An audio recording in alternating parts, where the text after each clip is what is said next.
Radhe Radhe, welcome back to my channel. কেমন আছো বন্ধুরা? আশা করছি সবাই ভালো আছো, সুস্থ আছো। তোমাদের জন্য আরও একটা নতুন ভিডিও নিয়ে চলে এসেছি, একটা রুম মেকওভার ভিডিও। তো তোমরা আমার এই চ্যানেলে যে ভিডিও দেখতে পছন্দ করো, তো সেই রকমই একটা ভিডিও কিন্তু হতে চলেছে আর খুব ভালো লাগবে। তো আশা রাখছি তোমরা পুরো ভিডিওটা দেখবে, স্কিপ না করে। তো দেখো, এখানে খাটটা অলরেডি টানা হয়ে গেছে। তো আমি এসে দেখি মনা অলরেডি খাটটা টানতে শুরু করে দিয়েছে। আমি বললাম তোর হাতে লাগবে, তুই কি পারিস? মানে ও ভেবেছিল হয়তো আমি এই কাজটা করব না। মানে মেন উদ্দেশ্য কি জানো তো, মানে আমার ভিডিওটা মেন উদ্দেশ্য না, কিছু কারণের জন্য মানে বাস্তব দিকের সব কিছু বিচার করে এই খাটের পজিশনটা আজকে চেঞ্জ করলাম, যেটা কিন্তু এতদিনেও করতে পারতাম অনেক আগে। কিন্তু যেহেতু আমাদের ঘরে একটা যাতায়াতের রাস্তা রয়েছে এক ঘর থেকে আরেক ঘরে, তো ওই দরজাটার জন্যই কিন্তু আমি এতদিন এই কাজটা করতে পারিনি। আর সত্যি কথা বলতে, খাটটা যে না খোলা অবস্থায় এরকম ঘোরাতে পারবো সেটাও কিন্তু ভাবিনি। আমি জানি খাটটা খুলে ঘোরাতে হবে, তার জন্য আমার হাজবেন্ডকে লাগবে, তার ও এসবে একদম রাজি না। মানে এই জিনিসপত্র খুলে পজিশন চেঞ্জ করে এগুলো তো ভীষণ বিরক্ত হয়। তো ওর জন্য ওকে বললেই যে কাজটা করে দেবে সেটাও সম্ভব হয় না সব সময়। তো এই কারণেই তো যাই হোক, কিছুটা আমি তো ভিডিও করে রেখেছিলাম, বাকিটা এবার তোমরা চলো দেখতে থাকো। তো তোমরা দেখেছিলে যেই পর্যন্ত ভিডিওটা, তো তারপরে আমি আর ভিডিওটা শ্যুট করিনি। এবারে চলো আজকের ভিডিওটা কমপ্লিট করব, এই রুমের মেকওভার ভিডিও। তো কার্টেনগুলো চেঞ্জ হবে, আরও যা যা হবে তোমরা দেখতেই পাবে, ঠিক আছে? সবার আগে বেডশিটটা পাতাবো। আর এখানে কি কি কার্টেন দিয়েছে, পুরো গ্রিনের ওপরে আমি থিমটা রাখবো যাতে ভালো লাগে। তো এই ঘরে গ্রিন কার্টেন মনে হয় কোনো দিনও ব্যবহার করা হয়নি, তো সেজন্য আমার ইচ্ছা আছে যে ওই ঘরে যে গ্রিন কার্টেনগুলো ছিল সেগুলো আমি এই ঘরে লাগিয়ে দেবো। তো চলো দেখতে থাকো, ভিডিওটা কমপ্লিট করি। আর আশা করছি তোমাদের এই মেকওভার ভিডিওটা ভালো লাগবে। তো জানি না আমার ভয়েস ওভারের সাথে তোমরা একটা সাউন্ড পাবে নাকি, একটা বাজনার আওয়াজ হচ্ছে। এই আওয়াজটার জন্যই মেনলি আমার এই ভিডিওটা দিতে আরও দেরি হলো। কিছুটা ভয়েস ওভারের কাজ বাকি ছিল, কিন্তু স্কোপ পাচ্ছিলাম না কখন আমি এই এডিটটা করব। যদিও বা একটুখানি দুপুর বিকেলের দিকে সময় পেয়েছিলাম, তখন এমন ক্লান্ত ছিলাম, চোখটা লেগে গেছিলো। মানে ঠান্ডা একটু এসিতে গিয়ে শুলেই আমি ঘুমিয়ে পড়ি। তো ওই জন্য আমি সাধারণত শুতে চাই না, আমি বসে বসেই কাজ করি। কিন্তু ওই যে গোপাল বলবে, মা আমার পাশে একটু শোও না, আমার পাশে একটু শোও না, তুমি শুয়ে শুয়ে কাজ করো না, ও যেই বলে ব্যাস ওর পাশে একটু যেই শুয়ে পড়ি আমার চোখটা লেগে যায়। স্বাভাবিক ক্লান্ত শরীর থাকে, এত খাটাখাটনি হয় সারাদিনের, সকাল থেকে কাজ করি, তো স্বাভাবিকভাবে ঘুম তো আসবেই। তো ওই জন্য আমার ওই বাকি কাজটা আর হয় না, ওই অর্ধেক কাজই পড়ে থাকে। ওই বাকি অর্ধেকটা করতে গিয়ে যে আমার কোনো দিন সন্ধ্যা, কোনো দিন রাত, এই হচ্ছে আমার সাথে। কি আর করব বলো? তো যাই হোক, এক কথা থেকে আরেক কথায় চলে গেছি। তো যেহেতু আমাদের পাড়ায় পুজো হয়েছে, তারই একটু আওয়াজ, একবার মাইকের আওয়াজ, একবার এই মানে বাজনার আওয়াজ, এই সমস্ততে একটু নাজেহাল হয়ে রয়েছি 2-3 দিন। তো এখানে দেখো, আমি তো সবার আগে তো কার্টেনগুলো চেঞ্জ করে দিচ্ছি। তো ওদিকে তো জানলা দুটো চেঞ্জ করলাম, কিন্তু এইখানটা কি করে লাগাবো পর্দাটা? কারণ এখানে কোনো, দেখতেই পাচ্ছ, কোনো পয়েন্ট মানে কোনো পাইপ লাগানো নেই। পর্দার যে রডগুলো লাগানো থাকে, তার কারণ সেটা আমার ওই ঘরের দিক দিয়ে আছে। যেহেতু এখান দিয়ে যাতায়াত হতো, পর্দা একদিকে থাকলেই হলো, মানে হতো আর কি। সেজন্য আমার ঘরের দিকে মানে বেডরুমের দিকে কিন্তু মানে ওই পর্দার মানে পয়েন্টটা করা আছে। তো রডটা লাগানো আছে, তো ওখানে পর্দা অলরেডি লাগানো আছে। কিন্তু এখানে যেহেতু খাটটা রেখেছি, পেছন দিকে একটা কিছু মানে আবরণ না দিলে কিন্তু ভালো লাগছিল না, তার জন্য আমি ঢেকে দিয়েছি, মানে ঢেকে দেওয়ার ব্যবস্থা করছি আর কি। তো চলো, আশা করছি তোমাদের আমার এই ভিডিওটা ভালো লাগবে। আর আশা করছি এইটুকুনি তো আইডিয়া তোমরা টুকটাক পেয়েই থাকো, যে কোনো খরচ ছাড়া কি করে ঘর দৌড় একটুখানি পরিবর্তন করা যায়, একটু সাজানো গোছানো যায়, একটু তো নিশ্চয়ই তোমরা আইডিয়া পাও। তোমরা অনেকেই অনেক কমেন্ট করো, তোমাদের নামগুলো ধরে ধরে যদি বলতে পারতাম তাহলে হয়তো তোমরা বেশি খুশি হতে। কিন্তু বিশ্বাস করো, আমি এতটা তাড়াহুড়োর মধ্যে সবসময় একটা এডিটিংয়ের কাজটা করি, মানে একটা শর্ট টাইমের মধ্যে, হয়তো ভিডিওটা তোমাদের পরেই দিতে হবে, তখন আর ওই সমস্ত মানে নামগুলো ধরে তোমাদের, মানে তোমরা সত্যি আমার অনেক ভালোবাসার মানুষেরা তোমরা রয়েছো যারা আমার ভিডিও দেখো, তোমাদের নামগুলো ধরে ধরে তোমাদের কমেন্টগুলো পড়ে পড়ে যে আমি বলবো, মানে সেই রকম ব্যবস্থা আমার কাছে করা থাকে না, স্ক্রিনশটটা নেওয়া থাকে না হয়তো। তবে হ্যাঁ, এরপর থেকে অবশ্যই আমি আস্তে আস্তে চেষ্টা করব, তোমরা যারা আমার ভিউয়ার্সরা, আমার বান্ধবীরা বা আমার কিছু এরকম ফ্রেন্ডরা যারা আছো, যাদের অলরেডি চ্যানেল আছে, তো তোমরা অনেকেই এসে কমেন্ট করো, তো অবশ্য করে তোমাদের সকলের নাম ধরে ধরেই আমি কিছু কিছু সব পড়বো কমেন্টগুলো, আর এই ভিডিওতেই মানে ভিডিওগুলোতে রাখার চেষ্টা করব। তো যাই হোক, আর দেখো, রুম মেকওভারের মানে প্রথম স্টেপ হলো কার্টেন চেঞ্জ করা, মানে পর্দাগুলো পাল্টানো। তারপরে সেকেন্ড স্টেপ যেটা হচ্ছে বেডশিটটা চেঞ্জ করা। এই দুটো যদি যদি চেঞ্জ করে দেওয়া যায় সেটা নতুন লাগে না, এই ঘরেরটা ওই ঘরে দিলেও কিন্তু হয়ে যায়। যেমন এই কার্টেনগুলো যে আমি লাগালাম আজকে, এগুলো কিন্তু কাঁচা ধোয়া মানে ভাঁজ করা ছিল আলমারিতে, যেগুলো আমি এই ঘরের জন্য কিন্তু এখন ব্যবহার করছি। আর বেডরুমে সেট করা ছিল, এইগুলো তোমরা দেখেছো।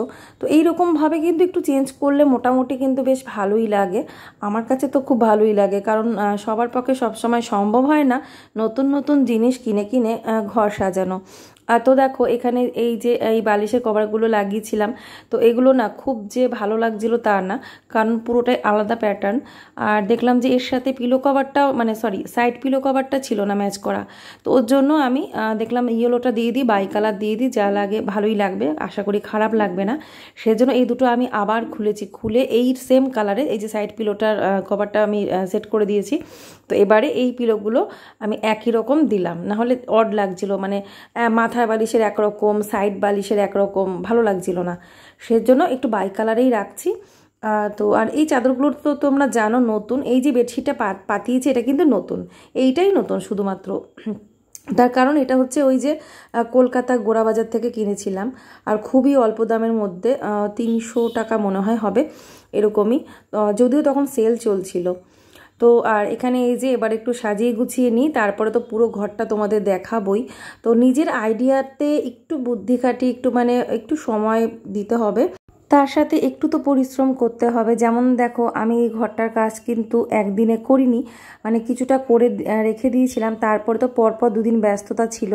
তো 2-3 দিন 4 দিন আগে ধরো একটা অর্ধেকটা করেছি, যেই পর্যন্ত তোমরা দেখেছিলে খাটটা সরানো। তারপরে যে মানে এখন দেখছো তোমরা কার্টেন চেঞ্জ করা, বেডশিট পাতানো, এটা কিন্তু আরেকটা। তো তো তোমরা তো আমার নাইটির কালারেই বুঝতে পারছো যে 2 দিনের ভিডিও, কিন্তু তার মাঝখানে 4-5 দিনের মতো গ্যাপ আছে। তো যাই হোক অনেকটাই বকবক করলাম, আর এখন আমি এদিকটাও একটু পরিবর্তন করব, একটা জিনিস এই ঘরে আনবো যেটা ওদের পড়ার ঘরে আছে। আর এই যে চেয়ারের পজিশনটাও চেঞ্জ করলাম, দেখলাম চেয়ারে বসার জায়গাটা এই জায়গাটা রাখাটাই ঠিক আর কি, ওই দিকটা একটু সাইডে একটু মানে সরু জায়গার মধ্যে কেমন একটা লাগছে, ওখানে একটা ছোট টেবিল আমি রেখে দেবো। আর এখানে এই যে মার বসার জায়গা, বিশেষ করে মার বসার বলতে মা তো বসে একটু মালা নেয়, এই চেয়ারে বসে মালা নিতে মা পছন্দ করে, তো সেই জন্যই চেয়ারটা সেইভাবে সাজিয়ে রাখি। তো প্রথমে আমি চাদরটা কিন্তু ঝুলিয়ে দিয়েছিলাম, তারপরে দেখলাম যে না, আমি এই গুজে চাদরটা মানে সেট করতেই পছন্দ করি, মানে একদম জাজিমের তলায় সেট হয়ে যাবে টাইট টাইট, তো এটাই বেশ ভালো লাগে।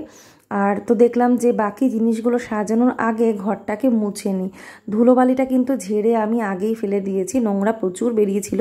আর অ্যাকচুয়ালি মানে প্রথম দিন যখন খাটটা সরাই তখনই কিন্তু মেন নোংরা বেরিয়েছে, প্রচুর নোংরা, মানে খাটের ওই কোনা দিয়ে তো আর কোনোদিনই পরিষ্কার হয়নি, মানে দেওয়ালে পর্যন্ত ঝুল হয়ে, মানে খাটের লেবেল বরাবর দেওয়ালে একদম মোটা সেই কার্পেটের মতো নোংরা ছিল, সেগুলো একদম পরিষ্কার করে সত্যি ঘরটা এত হালকা হয়ে গেছে।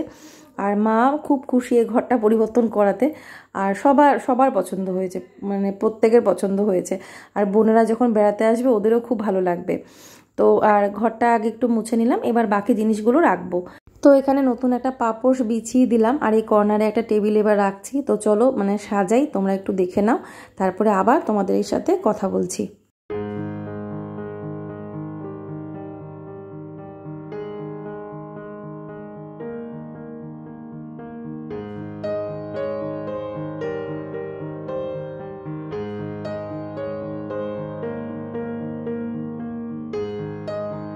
তো দেখো এই বুক শেলফটাকে আমি এই ঘরে নিয়ে আসলাম, কারণ এর মধ্যে আমি এখন আর বই রাখবো না, এটাকে ভালো করে মুছে নিয়েছি, আবারও মুছে নিলাম। তো এটার মধ্যে ওদের অর্ডিনারি জামা কাপড়গুলো রাখবো। তো অনেক দিন ধরে এই প্ল্যানটা করেছিলাম, কিন্তু সেটা করে উঠতে পারিনি, কিন্তু ফাইনালি আজকে রাখছি। আর বই রাখার জন্য আপাতত যে র্যাকটা আছে ওর মধ্যে রাখবো, আর পরে হয়তো বই রাখার আমি আলাদা ব্যবস্থা করব। অনেক কিছুই চেঞ্জ করব, আমি ঘরের আলমারি জামা কাপড় পাল্টাবো, মানে এক জায়গা থেকে আরেক জায়গায় শিফট করব, মানে জিনিসপত্র, আর সেগুলো সব করতেই হবে, কারণ কিছু কিছু জায়গায় একদম বাজে অবস্থা হয়ে আছে, মানে ওগুলো যদি একদম ঠিক করে না গোছানো হয় মুশকিল হয়ে যাবে। তো দেখো এখানে আমি একটুখানি ওই লাইন করে নিয়েছি, মানে পেপার পাতিয়ে আমি একটু স্যালোটেপ আটকে দিয়েছি, যাতে মানে স্লিপ কেটে মানে পেপারটা সরে না যায়, একদম সেট থাকবে, তো এর উপরে জিনিস রাখতেও সুবিধে। তো এবারে আমি এর মধ্যে ওদের জামা কাপড়গুলো একবারে গুছিয়ে নিচ্ছি, কারণ এখন যদি এটা রেখে দিই যে না পরে জামা কাপড়গুলো গোছাবো, তাহলে হয়তো আমার আর এই বেলা আর গোছানো হবে না কি ও বেলা হবে নাকি তাও সন্দেহ আছে। কারণ আমি যে কাজে আমি হাত দিই সেই কাজটা একবারে কমপ্লিট করতেই পছন্দ করি, কারণ এত পরপর কাজ রয়েছে। এখন যদি এটাকে স্কিপ করে দিই জামা কাপড় পরে রাখবো করে, তাহলে হয়তো আজকে আর এইগুলো গোছানোই হতো না। তো বাস্কেটের মধ্যে ওদের অর্ডিনারি জামা কাপড়গুলো থাকে, তো ওটার মধ্যে রাখলে অলরেডি খিচুড়ি পাকেই যেত। তো ওই জন্য আমি আজকে এর মধ্যে আর কি সাজিয়ে নিচ্ছি। তো ওদেরও নিতে সুবিধা হবে, ওরা খুব খুশিও হবে বা অলরেডি খুশি হয়েছে। মানে এর মধ্যে জামা কাপড় রেখেছি, ওরা নিজের মতো নিজেরা নিয়ে ব্যবহার করতে পারবে, রাখতে পারবে। আর জিনিসটা একদম ব্রাইট, খোলামেলা, পরিষ্কার আর কি দেখা যাচ্ছে। আর দুটো মাত্র শেলফ আছে, তো বেশি একটা মিলেমিশে যাওয়ারও কোনো ব্যাপার নেই। আর দুজনের জামা কাপড় সেইভাবে আর কি গুছিয়ে রাখতে পারবো। আর বিশেষ করে দেখবে বাস্কেটের মধ্যে জামা কাপড় রাখলে বেছে বেছে নিতে নিতে না এলোমেলো হয়ে সব খিচুড়ি হয়ে যায়, কত গোছানো যায়। তাই যে আর এরকম ধরো একটা ছোট্ট ক্যাবিনেট মতো আলমারি মতো টাইপের থাকলে মানে জিনিসগুলো দেখা যাচ্ছে কোনটা নেব, আমি হয়তো রংটা বেছে নিলাম কি কোনটা নেব সেটা বেছে হালকা করে টেনে বার করে নিলাম। আর এছাড়া এই জায়গাটা অনেকটা কিন্তু বড়, মানে আমি জামা কাপড় রাখতে গিয়ে দেখছি ভীষণ খোলামেলা হয়েছে। ওদের যা জামা কাপড় অর্ডিনারি রয়েছে ঘরে, যেগুলো ওরা পরে সবসময় এখন এই গরমের মধ্যে, সেই অনুযায়ী এখানে প্রচুর জায়গা, মানে আরও অনেক জামা কাপড় ধরবে, মানে যা আমি রেখেছি তার ডবল ধরবে ধরো এর মধ্যে। তো অসুবিধাই নেই, যত খুশি রাখাই যাবে। তো যাক, আমার এই ঘরটা গোছানো কমপ্লিট হলো। এবার তোমাদেরকে চলো দেখিয়ে দিই, দেখো তোমরা কেমন লাগছে।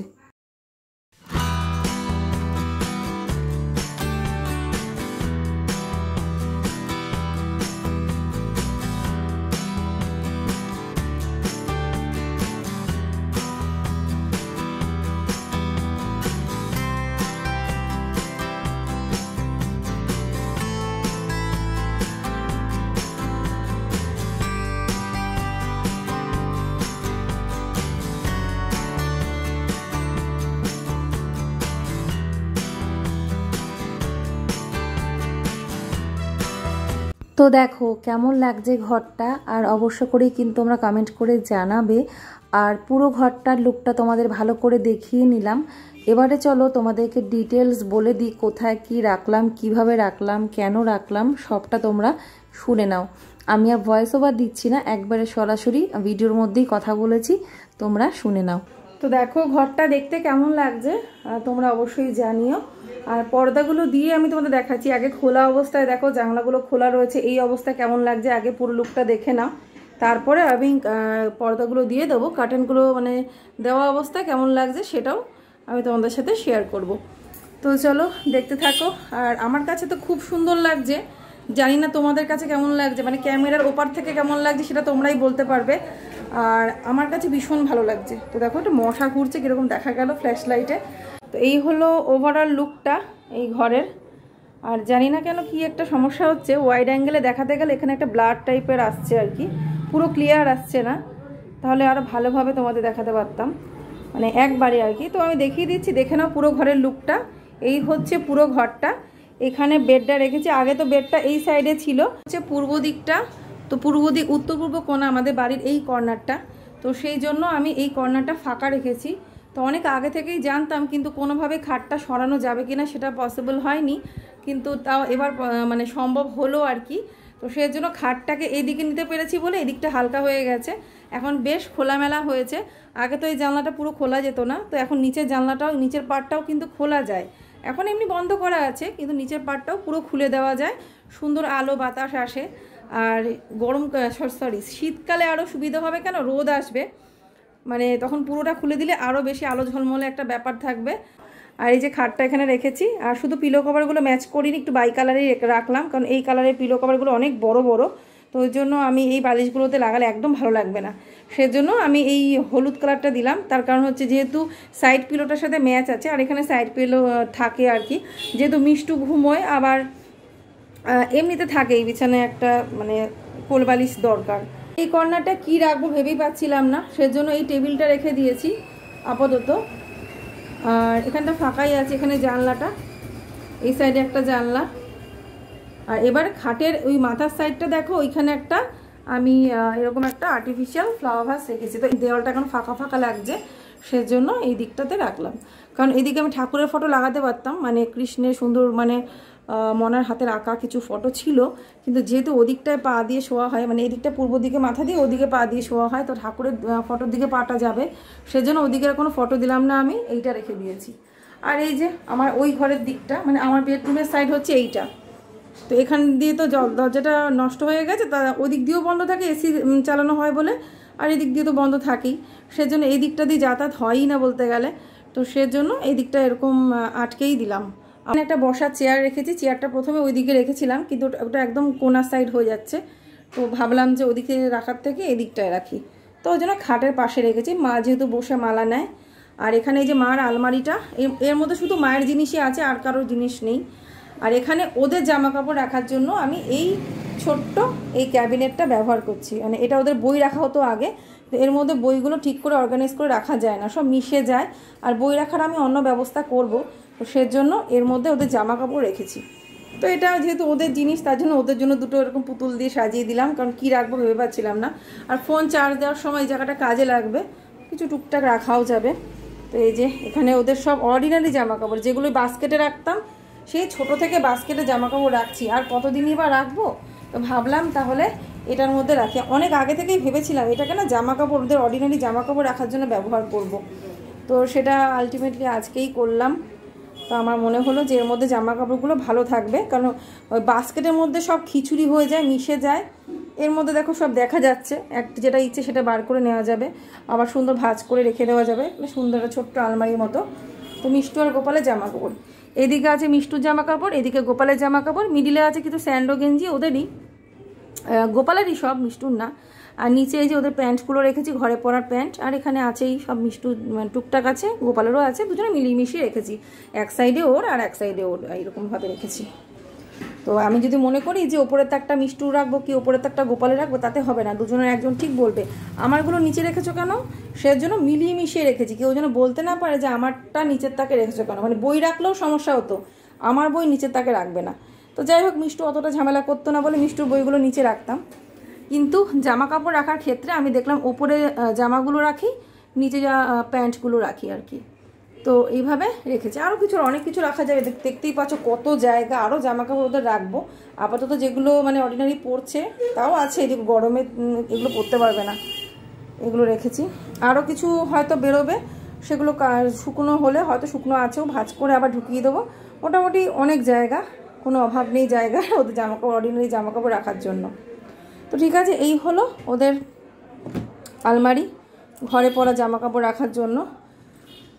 আর এই যে এই কার্টেনগুলো সেট করলাম, এই পর্দাগুলো গ্রিন কালারের, দেখো এখানটা বড় পর্দাটা দিয়ে দিয়েছি এই যে, আর এই সাইডে তো এটা আমি বানিয়েছিলাম দুরকম কালার মিশিয়ে ছিল, তাই এটা এদিকটা হয়েছে। এদিকে যেহেতু কোনো রড লাগানো ছিল না, পাইপ লাগানো ছিল না, সেজন্য দড়ি দিয়ে আমি সেট করেছি, ঠিক আছে, কারণ এটা তো আর খোলা বন্ধ করা হবে না, তার জন্য একদম পুরো সেট আছে, অসুবিধা হবে না।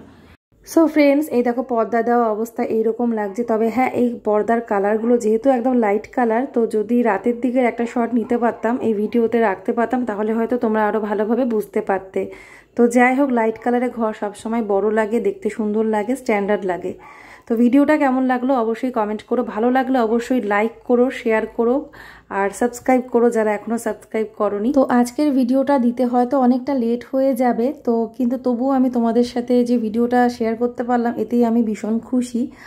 তো চলো বন্ধুরা, আজকের মতো এখানেই টাটা করলাম, সবাই ভালো থেকো, রাধে রাধে। আর আমার ভিডিওটা যারা প্রথম থেকে শেষ পর্যন্ত দেখলে তোমাদের সকলকে জানাচ্ছি অনেক অনেক ধন্যবাদ। এইভাবেই আমার পাশে থেকো, তোমরা অনেক ভিডিওতে অনেক ভালোবাসা দিয়েছো আমাকে, এইভাবেই আমাকে এগিয়ে যেতে সাহায্য করো। আজকের মতো তাহলে আসি, রাধে রাধে।